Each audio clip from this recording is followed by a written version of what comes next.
मित्रांनो बघा, हा तर शब्द विचारलेला आहे समाज कल्याण TCS 2025 करता, म्हणजे हा रिसेंटचा शब्द आहे. प्रिज्युडिस. प्रिज्युडिस या शब्दाचा मित्रांनो अर्थ आहे पूर्वग्रह दूषित. बऱ्याच वेळेला आपण पूर्वग्रह दूषित असतो त्यावेळेला हा शब्द वापरला जातो, प्रिज्युडिस. ओके, प्री या शब्दावरून मित्रांनो हा शब्द तुमच्या लक्षात राहू शकतो. आणि जज, प्री जज आपण केलेलं असतं. आधीच जी गोष्ट आपण ठरवतो त्याला प्रिज्युडिस असा शब्द वापरला जातो. आणि याला नेमका त्याने समानार्थी विचारला होता. कोणकोणते सिनोनिम या शब्दाकरता आहेत समानार्थी ते आपण बघू.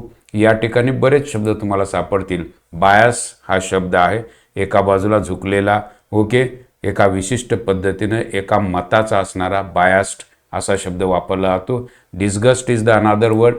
काही प्रमाणात हाही शब्द आहे. अनफेअरनेस. ओके, अनफेअरनेस याचाच अर्थ आहे प्रिज्युडिस. येस. नेक्स्ट या ठिकाणी बघा, प्री कन्सिप्शन म्हणजे आधीच जी गोष्ट ठरवून ठेवलेली आहे त्याला म्हटलं जातं preconception. This is the another word. Next word is prejudgment is there. हाही शब्द मित्रांनो लक्षात ठेवा. सगळे शब्द बघा प्रीवरून तुम्हाला दिसायला चालू होतील. पार्शलिटी इज देअर, कारण हा प्रिज्युडिस माणूस असतो, हा पार्शलिटी करतो. Partiality is there. Next word is spleen. हा शब्द मित्रांनो परीक्षेला विचारला गेलेला आहे. लक्षात ठेवा, प्रिज्युडिसला समानार्थी शब्द स्प्लीन हा सापडेल. आणि जर मित्रांनो अशा पद्धतीनं तुम्हाला जर तयारी करायची असेल तर टेलिग्रामला याच्या PDF उपलब्ध आहेत.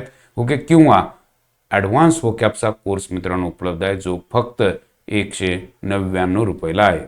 थँक्यू.